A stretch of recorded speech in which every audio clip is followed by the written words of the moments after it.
Radhe Radhe friends, स्वागत है आपका अग्रवाल एजुकेशन में। मेरा नाम है सचिन। आज मैं आपको जामिया बीएड एंट्रेंस 2020 के सारे क्वेश्चन सॉल्व अच्छे से कराऊंगा। ऐसा नहीं कि एक का बी दूसरे का सी, अच्छे से कराऊंगा, क्योंकि लाइफ सिर्फ बीएड पे नहीं टेकी, आगे भी हमें बहुत सारे पेपर देने हैं। तो हमारी कोशिश यही होनी चाहिए कि जो भी नॉलेज हमें इससे मिले आगे हम उससे अप्लाई कर सके। अब क्वेश्चन 170 है तो एक ही पार्ट में तो सारे हो नहीं सकते, तो 2-3 पार्ट तो कम से कम बनाने ही पड़ेंगे। इसलिए चैनल को सब्सक्राइब करके नोटिफिकेशन बेल को ऑन जरूर कर लीजिएगा, ताकि आने वाली वीडियोस की नोटिफिकेशन आपको मिल सके। और कट ऑफ की बात करें तो जनरल की इस बार कट ऑफ काफी हाई आ सकती है, क्योंकि इस बार पेपर इजी आया था। अप्रॉक्स 125 टू 30, तो 130 तो जाएगी जाएगी, इससे ज्यादा भी जा सकती है। बाकी डिपेंड करता है कि कैसे बच्चों ने पेपर किया है। पेपर ओवरऑल इजी आया था। ठीक है, तो चलिए स्टार्ट करते हैं आज की वीडियो। तो सेट डी है मेरे पास। चलिए स्टार्ट करते हैं। First question, if the length of A hypotenuse of A right angle triangle is 5 centimetre, यानी कि एक राइट एंगल ट्राइंगल है जिसकी हाइपोटेन्यूज साइड क्या दे रखी है, 5 सेंटीमीटर दे रखी है, and it's area is 6 centimetre square, और एरिया कितना दे रखा है ट्राइंगल का, 6 सेंटीमीटर स्क्वायर दे रखा है। Then the length of the remaining sides are, और बाकी की जो दो साइड्स आएगी वो पूछिए हमसे। जैसे एक राइट एंगल ट्राइंगल है, ठीक है, 90 डिग्री का एंगल यहाँ बनता है। ये वाली साइड कौन सी होती है, हाइपोटेन्यूज की। ये वाली परपेंडिकुलर बोलो या हाइट बोलो, ये वाली बेस की होती है। तो ये वाली साइड तो हमें दे रखी है कितनी, 5 सेंटीमीटर। ये तो हमसे पूछी गई है। इसको हम दो तरीके से कर सकते हैं इस क्वेश्चन को। पहला तो बचपन से जो पढ़ते आ रहे हैं, क्या होता है, पाइथागोरस थ्योरम लगा के कि परपेंडिकुलर का स्क्वायर प्लस बेस का स्क्वायर इक्वल्स टू हाइपोटेन्यूज के स्क्वायर के बराबर होता है। तो इसका स्क्वायर कितना हो जाएगा, 25 हो जाएगा। 5 का स्क्वायर, ये 5 है तो ये दोनों साइड कौन सी होंगी, 3 और 4 ही होंगी। ठीक है, यानी ऑप्शन सी सही आंसर हो जाएगा। पहला तरीका तो ये है, क्योंकि p का स्क्वायर यानी अगर मैं इसको 3 मान लूँ तो 3 का स्क्वायर 9 होता है, प्लस 4 का 16 होता है, तो ये 25 के बराबर आ जाएगा। 9 + 16 = 25। ये भी 25, ये भी 25, तो हमारा 3 और 4 सही आंसर हो जाएगा। दूसरा तरीका है एरिया से। एरिया दे रखा है इन्होंने, area of triangle equals to half base into height होता है। एरिया कितना दे रखा है इन्होंने, 6 दे रखा है, ठीक है, और ये हाफ हो गया। बेस भी नहीं पता, हाइट भी नहीं पता। इसको अगर मैं इधर मल्टीप्लाई कर दूं तो ये कितना हो जाएगा, 12 = बेस इंटू हाइट। यानी कि बेस और हाइट की जो भी साइड्स होंगी उनको अगर आपस में मल्टीप्लाई किया जाए तो कितना आंसर आना चाहिए, 12 आना चाहिए। कितना आना चाहिए, 12 आना चाहिए। और यहाँ पे है ऐसी कोई दो साइड इनको आपस में मल्टीप्लाई करने पर 12 आ जाए। 1 और 3 को मल्टीप्लाई करेंगे तो 3 आएगा, 3 को 2 से करेंगे 6 आएगा, 3 को 4 से करेंगे 12 आ जाएगा। ये हो जाएगा। 4 2 को 8 आएगा, ये नहीं होगा। तो क्या होगा, ऑप्शन सी सही आंसर हो जाएगा। एक तरीका है पाइथागोरस लगा के कर लो, दूसरा एरिया ऑफ ट्रायंगल का फॉर्म लगा के कर लो। तो चलिए स्टार्ट करते हैं second question. A cone and a cylinder are of the same height, यानी कोन की और सिलेंडर की हाइट क्या है, सेम है। Their radii of the bases are in the ratio of 2:1। जब एक आर की बात होती है तो रेडियस लगाते हैं, जब दो की बात होती है तो रेडियाई लगाते हैं। ठीक है, अगर उनके रेडियस के बेस का रेशियो कितना है, 2:1 है, तो उनकी वॉल्यूम का रेशियो कितना होगा ये हमें बताना है। तो कोन कैसा होता है, ऐसा होता है, ठीक है। सिलेंडर कैसा होता है, ऐसा होता है। इनकी हाइट क्या है, सेम है, और रेडियस का रेशियो क्या है, 2:1 है। ठीक है, इसका फॉर्मूला क्या होता है वॉल्यूम का, V1 मान लेते हैं इसे, 1/3 πr² होता है। इसका क्या होता है, इसे V2 मान लेते हैं, πr² होता है। हमें दोनों का रेशियो बताना है वॉल्यूम का। ठीक है, तो V1/V2 क्या हो जाएगा, 1/3 πr² πr²h। ओके, अब यहाँ पे रेडियस की जगह क्या करेंगे हम, वॉल्यूम में यहाँ पे 2 पुट कर देंगे। कोन की जो रेडियस होगी 2:1 है, तो 2 इसकी हो जाएगी और सिलेंडर की 1 हो जाएगी। क्लियर, चलिए पुट करके देखते हैं। तो इसको आगे मैं नीचे सॉल्व कर देता हूँ। V1/V2 = 1/3 पाई का पाई, यहाँ पे जो कोन की रेडियस है वो 2 है, तो 2 का स्क्वायर कर देता हूँ इनटू हाइट। ओके, पाई का पाई रह जाएगा इसमें। ये सिलेंडर की रेडियस है 1 है, तो 1 का स्क्वायर इनटू h। अब इसे सॉल्व कर लें, बहुत ईजी है। कैसे करेंगे, पाई का पाई सेम रहेगा, 2 का स्क्वायर 4 हो जाता है, 4 और h। क्लियर, और ये तो हमें सभी को आता ही है, A/B/C/D निकालना। तो D को A से मल्टीप्लाई होगा, B C से मल्टीप्लाई हो जाएगा। तो ऊपर क्या रह गया, पाई 4h रह गया, और 3 इसके साथ आके मल्टीप्लाई में चला जाएगा। 3 × पाई, 1 का स्क्वायर 1 ही होता है, तो मत लिखो, और ये h, ठीक है। h से h कट जाएगा, पाई से पाई कट जाएगा, तो पाई v1 अपॉन v2 का रेशो क्या आ गया 4/3, ठीक है, 4/3। ऑप्शन है, हाँ है, ऑप्शन सी सही आंसर हो जाएगा, ठीक है। Move on to the next question. Question है 147-6909, यानी 147 में कितने का मल्टीप्लाई करें कि 6909 आ जाए। अगर मेरी आवाज़ किसी को ना समझ में आ रही है तो मेरी तबीयत खराब है, कमेंट बॉक्स में पूछ लेना, मैं बता दूंगा जो नहीं समझ में आएगा, ठीक है। तो इसको हम कैसे कर सकते हैं, इसको अगर मैं x मान लूँ तो x के साथ ये चीज़ मल्टीप्लाई में, ये चीज़ आके नीचे डिवाइड में आ जाएगी, तो x इक्वल्स टू 6909 अपन कितना आ जाएगा 147। तो इसको कैसे काटेंगे, कितना आंसर आ जाएगा, ये 47 आंसर आ जाएगा, यानी 47 बार में 6909 कट जाएगा। ओके, स्टार्ट करते हैं नेक्स्ट क्वेश्चन। 777 इसको डिवाइड करना है 11 से, तो बच्चों वाले क्वेश्चन है। इसको अगर 11 से डिवाइड करेंगे तो कितना आंसर आएगा, ये 70707 आ जाएगा। 11 से अगर आप इसे डिवाइड करोगे 777 तो ये 70707 टाइम्स में ये पूरा कट जाएगा। ओके, स्टार्ट करते हैं फिफ्थ क्वेश्चन। ये क्वेश्चन सही है थोड़ा। क्वेश्चन है what is the smallest number to be added to 269 to make it perfect square, यानी सबसे छोटा नंबर वो क्या ऐड किया जाए 269 में कि एक परफेक्ट स्क्वायर बन जाए। तो इन क्वेश्चन करने का तरीका क्या होता है, ऑप्शन देख लो पहले तो। और 269 किसके स्क्वायर के पास आता है, तो हमें पता है 15 का स्क्वायर कितना होता है 225 होता है, होता नहीं होता। तो यानी कि 15, 16, 17 के आसपास आंसर आएगा इसका। तो 15 का 225 होता है, 16 का कितना होता है 256 होता है, 17 का कितना होता है 289 होता है। कितना होता है 289, ये कितना है 269। 16 के बाद सीधा 17 का स्क्वायर बन रहा है जो कि 256 के बाद 289 बन रहा है, ठीक है। तो 256 से तो ज़्यादा है 269, पर 289 से कम है, यानी किसका स्क्वायर होगा 289 का होगा डेफिनेटली। यहाँ पे कितना है 269 है, ये कितना है 289, यानी कितने का डिफरेंस है 20 का डिफरेंस है। यानी अगर मैं 269 में 20 ऐड कर दूं ये कितना बन जाएगा 289। 17 का स्क्वायर होता है और 289 क्या होगा एक परफेक्ट स्क्वायर बन जाएगा, किसका 17 का। तो कितना ऐड करना पड़ेगा इसमें 20 ऐड करना पड़ेगा, यानी ऑप्शन डी सही आंसर हो जाएगा। स्टार्ट करते हैं नेक्स्ट क्वेश्चन। ये अच्छा क्वेश्चन है। A gardener wants to plant 17,956 trees in such a way that there are as many rows as there are trees in the row. The number of trees in a row is। इस बार के paper में एक बहुत अच्छी चीज़ रही कि question को हिंदी में भी दिया है, उर्दू में भी दिया है, ताकि इंग्लिश अगर ना समझ में आ रही हो तो हिंदी पढ़ लो। तो एक माली है, गार्डनर है, वो 17,956 पेड़ लगाना चाहता है, लेकिन वो इस तरह से लगाना चाहता है कि जितनी रो हो उतने ही पेड़ बने, ठीक है। जैसे कि मान लो 2 रो हैं या 2 पेड़ हैं तो 2 ही रो बननी चाहिए, 3 पेड़ हैं तो 3 रो बननी चाहिए। इस तरह से उसको अरेंज करना है। तो कैसे करेगा और कैसे इस तरह क्वेश्चन को सॉल्व कर सकते हैं, तो कैसे करेंगे इसको, इसका हम क्या करेंगे स्क्वायर रूट निकाल लेंगे। क्या निकाल लेंगे स्क्वायर रूट निकाल लेंगे, तो जितनी भी रो होंगी उतने ही उसके पेड़ बन जाएंगे। तो 17,956 का कैसे निकालते हैं स्क्वायर रूट, आता होगा काफ़ी बच्चों को। कैसे निकालते हैं 17,956, क्या करते हैं पहले पीछे की 2 डिजिट छोड़ देते हैं, यहाँ पे 2 छोड़ देते हैं, यहाँ पे क्या है इसको लेंगे, फिर 1 का 1 से एक बार में ले लेंगे, कितना आ जाएगा कुछ नहीं बचेगा। 1 का 1 से करेंगे तो कट जाएगा, ये 0 हो जाएगा। और यहाँ पे क्या करें, जो यहाँ पे होता है सेकंड जो लास्ट डिजिट होती है यहाँ पे यूनिट डिजिट जिसे बोलते हैं, उसको ऐड कर देते हैं यहाँ पे, तो ये कितना हो जाएगा 2 हो जाएगा। और 7 को 9 को एक बार में 2 डिजिट हम उतार सकते हैं, ठीक है। यहाँ पे कितना करें, जो डिजिट यहाँ पे रहेगी वही डिजिट यहाँ पे होनी चाहिए। तो यहाँ पे अगर मैं 23 मान लूँ, 3 ले लूँ, तो यहाँ पे मुझे कितना लेना पड़ेगा 3 ही लेना पड़ेगा। 23 3 से कितना होता है अब 69 हो जाता है। ओके, तो 9 से 9 0, 7 से 6 1, और यहाँ पे यूनिट क्या है 3, तो मुझे यहाँ पे 3 ही ऐड करना पड़ेगा, जो कितना हो जाएगा ये 26 हो जाएगा, ठीक है। अब मैं क्या कर सकता हूँ 5 और 6 को उतार सकता हूँ, ठीक है। अब 26 तो है यहाँ पे, एक डिजिट यहाँ पे कौन सी लूँ कि ये मेरा कट जाए, जो मैं यहाँ लूँगा वही मैं यहाँ पे भी लूँगा, तो मैं उसको 4 ले लेता हूँ, ठीक है। तो क्योंकि 264 4 जा कितना होता है 4 4 जा 16 6 1 24 1 25 का 5 2 4 2 जा 8 और 10, यानी कि पूरा कट जाएगा। 264 4 टाइम्स में 1056 आ जाएगा, यानी कि हमारा कौन सा ऑप्शन सही हो जाएगा 134 आ रहा है किसी में, डी आंसर सही हो जाएगा। स्टार्ट करते हैं नेक्स्ट क्वेश्चन।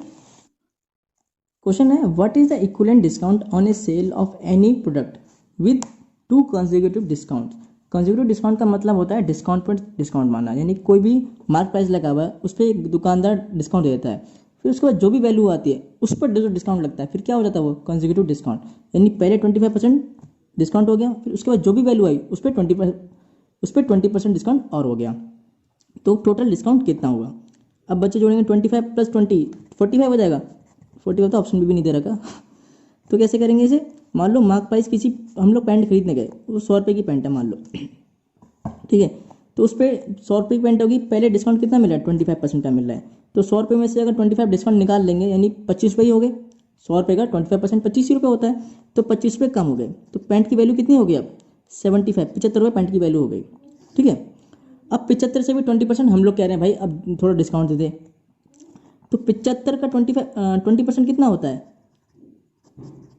15 रुपये होता है, यानी 15 रुपये और हमने 75 में से कम करा दिए तो कितना रह गया 60 रुपये रह गए, यानी उस 100 रुपये की पैंट की वैल्यू कितनी रह गई 60 रह गई, यानी हमने कितना कम करा दिया 40% हमने कम करा दिया, तो ऑप्शन सी हमारा क्या होगा सही आंसर हो जाएगा। तो कभी भी कंसेक्यूटिव डिस्काउंट इसी तरह से निकाले जाते हैं, ऐसे नहीं कि दोनों डिस्काउंट को ऐड कर दिया तो 45, अगर मान लो 45% दे रखा होता तो बहुत ने टिक मार दिया था उस पर, तो ठीक है, तो 7 का ऑप्शन सी सही आंसर हो जाएगा।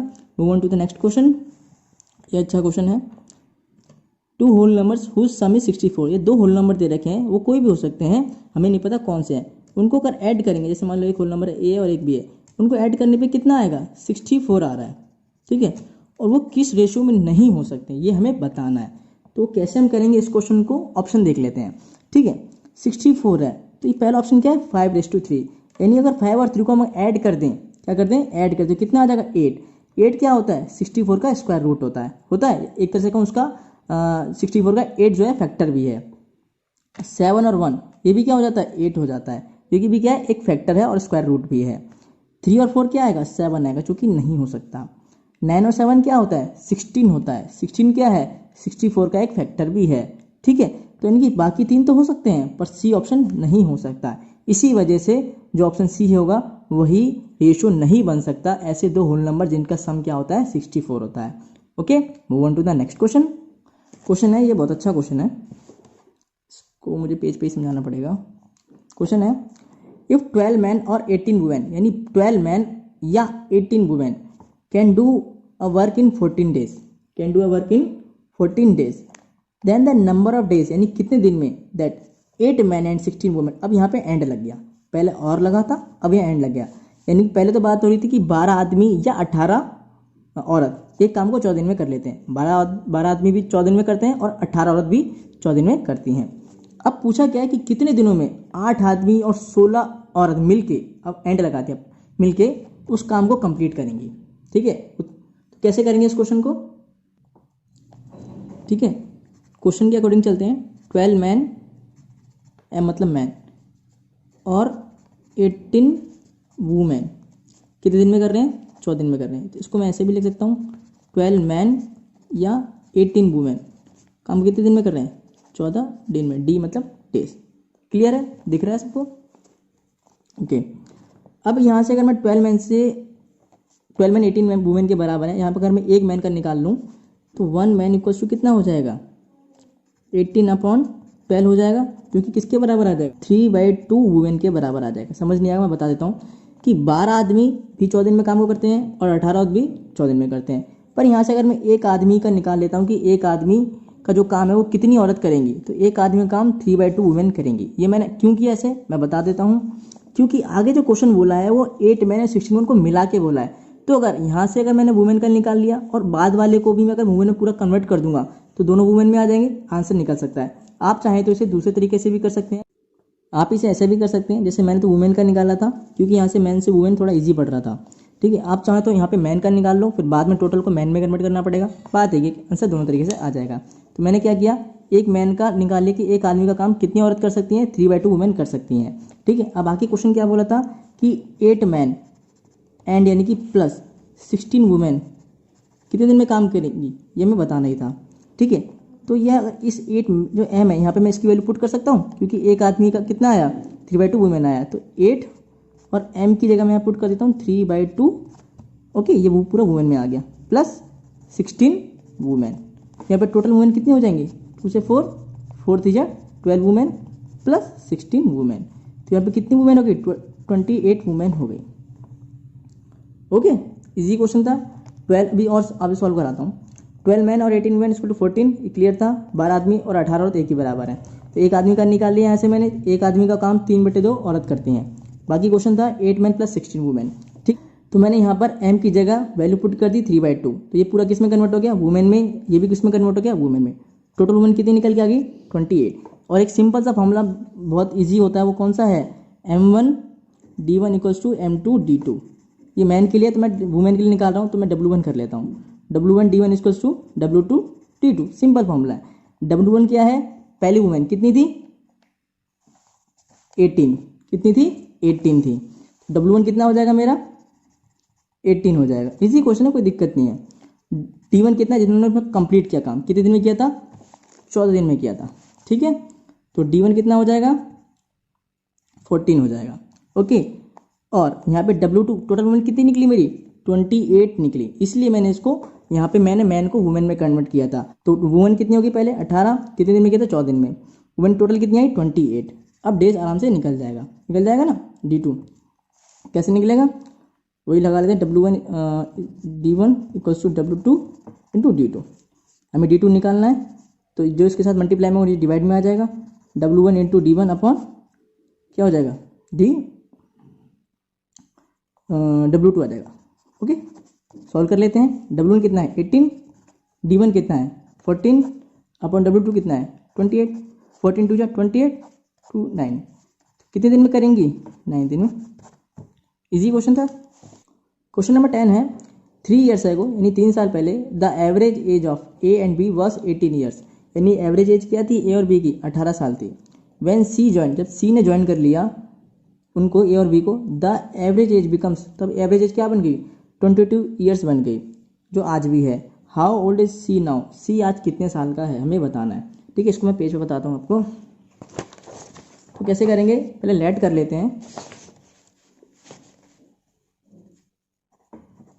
Late the present age of A, B and C be X, Y and Z respectively. Okay, यानी A की X, B की Y और C की Z। ओके, क्वेश्चन के अकॉर्डिंग चलते हैं। 3 years एगो यानी 3 साल पहले, तो क्या करेंगे? A को AX है तो X minus 3 plus Y minus 3। ये क्या है? A और B। 3 साल पहले इसलिए 3 माइनस कर दिया। एवरेज क्या लगा लेंगे? 2 क्यों लगाया? क्योंकि 2 थे, A और B। अभी C की बात नहीं करी, C करते तो 3 नीचे लगाना पड़ता। ये कितना हो गया? 18 आ गया।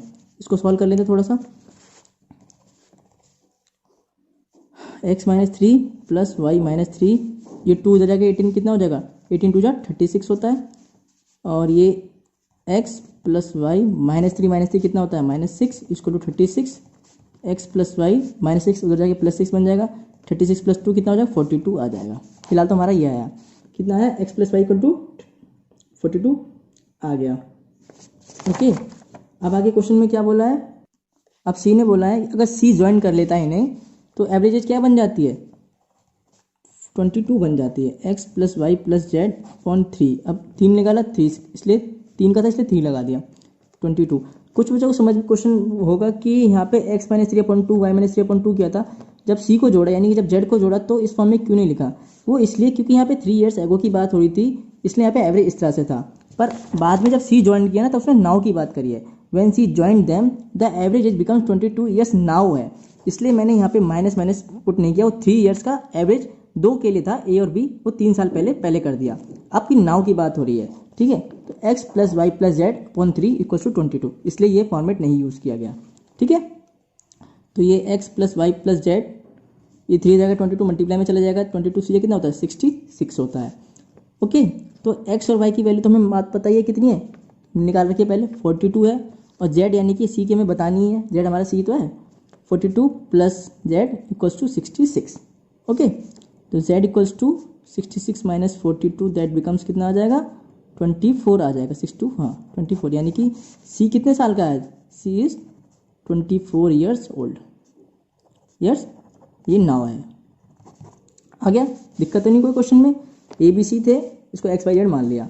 3 साल पहले ए और बी का एवरेज बताना था, ये हमारा ए था और ये बी है, ठीक है। तो x minus 3 y minus 3 upon 2 कर दिया और इसको सॉल्व कर लिया, कितना आ गया 42 आ गया। आगे जब क्वेश्चन ने बात करी नाउ की, ठीक है, तो x plus y plus z जब तीनों मिल जाते हैं तो एवरेज कितना बन जाता है 22 बन जाता है। इसको सॉल्व किया, x plus y plus z 3 इधर के क्रॉस मल्टीप्लाई 22 से मल्टीप्लाई हो गया, कितना आ गया 66 आ गया।